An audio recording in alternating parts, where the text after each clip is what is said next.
अब हम कितने मूर्ख बना रखे हैं। ये दास सत्संग करने जाया करता था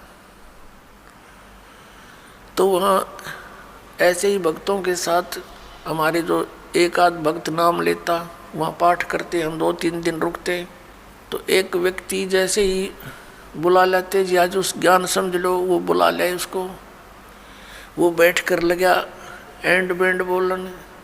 कहते भक्ति तो अपने मनमय होती है, गुरु बनाने से क्या भक्ति होती है, ले कर दे दे और करके खा ले, बस यही सब कुछ होता है। काफ़ी ऐसी ऐसी बातें करता रहा, समझाने की चेष्टा की, नहीं माना। क्योंकि उसका 10-15 किले एकड़ ज़मीन थी, अच्छा ट्यूबवेल ला रखा था खेतों में। तो उसने फिर क्या जरूरत थी, क्या आवश्यकता समझा था वो भगवान की, युवा शरीर था।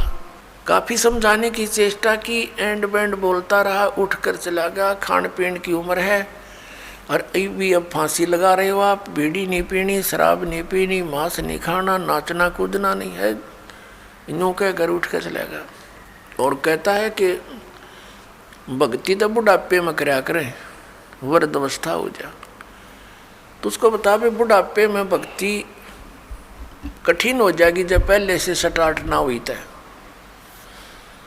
क्योंकि बुढ़ापे में तो फिर सारी ये आपदाएं आती हैं, कभी आँख बनवानी, कभी दांत पड़वाने, कदे पिंडी भड़के, कभी सिर में दर्द, और बड़ा परिवार हो जाता है, कदे कोई बीमार, कोई किसी की मृत्यु, वह सारी उस वृद्ध के चोट लगा करें। और कदे खांसी सतावे, कदे और 100 समस्याएं हो जाती हैं, उठ के बैठा जाना। और क्या पता वृद्ध अवस्था तक प्राणी जीवित रहेगा कि ना रहेगा। तो भक्ति के लिए तो संतों ने बताया है, सदग्रंथों में भी यही लिखा पाया है कि भक्ति के लिए जब भी बच्चा 3 वर्ष का हो जा, बोलने लग जा,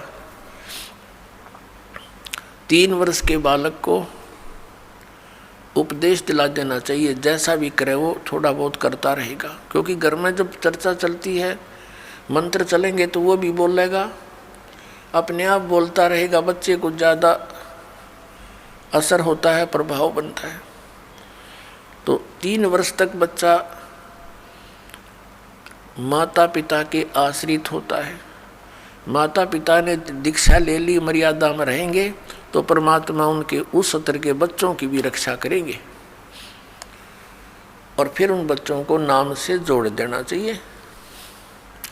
तो फिर क्या देखा, 1 महीने के बाद फिर उसी गांव में, नगर में जाने का परमात्मा ने संयोग बनाया, सत्संग था। तो दूसरी बार जब दास गया, वहाँ पता चला कि वो व्यक्ति जो यहाँ वाद विवाद करे था, वो उसकी मृत्यु होगी। और मृत्यु भी कैसे होगी, कैसे हुई, बड़ी दर्दनाक तरीके थे। उसका अपना एक कुआं था, इस साइड की बात है, बाडड़ा साइड की, हरियाणा की। उसका अपना एक कुआं था, उस कुएं में नीचे जल था। कुएं में से वो ट्यूबवेल चलाते हैं, तो सारा दिन ट्यूबवेल चलाया, पानी कुछ नीचे चला जाता है। वो पानी नीचे चला गया कुएं का, और वो स्नान करने के लिए वो क्या करता था, उस कुएं में ही उसने नीचे पत्थर की पैड़ी सी लगा रखी थी, उन पर बैठकर स्नान करता था। जब कुएं का पानी भरा होता था तो वो ऊपर की पैड़ियों पर बैठकर वहीं नहा लेता था। और फिर क्या, उस दिन पानी गया, नीचे उतर, और उसने सोचा इस नीचे वाली पैड़ी पर बैठकर नहा लूँ, और दायरा कम से कम 5 फुट नीचे। उसने ध्यान किया नहीं, वो नीचे जाया तो उस पैड़ी पर काई लगी हुई थी, पैर फिसल गया और कुएं में गिर गया। उसने चेष्टा की पैड़ी को पकड़ने की, वो उसके हाथ की रेंज से बाहर हो गई और उसके अंदर वो डूब कर मर गया। सारी रात ढूंढते रहे उनके घर वाले, बच्चा आया नहीं, कहाँ गया, कैसे है। खोजते खोजते सुबह देखा तो कपड़े और जूते बाहर रखे हैं, अंदर कुएं में मरकर ऊपर तैर रहा है। जब उसको देखा कि उसके हाथों की ने जो कोशिश की उसने पकड़ने की किसी वस्तु को, कुएं की अंदर की साइड पर पक्की थी वो, उस पर काई लगी हुई थी, उसके अंदर से उसी उंगलियों के निशान गड्ढे हुए थे कि किसी प्रकार पकड़ दो, निशान थे, और वो मृत्यु को प्राप्त हुआ। इससे ये ज्ञान समझ में आना चाहिए कि किस आधार से हम इतने फूले फिरे हैं और क्या बकवाद गढ़ते हैं। अब वो वृद्ध होया ना, भक्ति उसने करी नहीं, अब पता नहीं कहाँ धक्के खाता फिरेगा, कोई गधा बनेगा, कुत्ता बनेगा। तो पुण्यात्मा इन बातों को याद रखे। अब उसकी मौत क्यों कर हुई होगी, आसानी से नहीं हुई होगी, रोया होगा, चिंगाड़ा होगा, नो चिल्लाया होगा, बचा लो बचा लो। बचानी है कोई याद भी ना करे, वहाँ कौन बचावे, वहाँ भगवान बचावे, अठा के बाहर ले आवे। उस समर्थ शक्ति की ओट होता है, उसका सहारा मिले। प्रहलाद बचाया, ध्रुव बचाया, मीराबाई बचाई, कितने प्रमाण देख लो जो अब लाखों की संख्या में यहाँ बचा रहे हैं भगवान।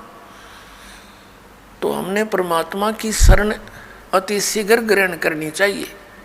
तो यहाँ भगवान ने हमें बताया है, परमेश्वर ने हमें याद दिलाया है कि झूठे सुख को सुख कहे ये मान रहा मनमोद, ये सकल चबीना काल का, और कुछ मुख में कुछ गोद। राम नाम कड़ुआ लगे, राम नाम कड़ुआ लगे, मीठे लगे दाम, दुविधा में दोनों गए, हे माया मिली ना राम।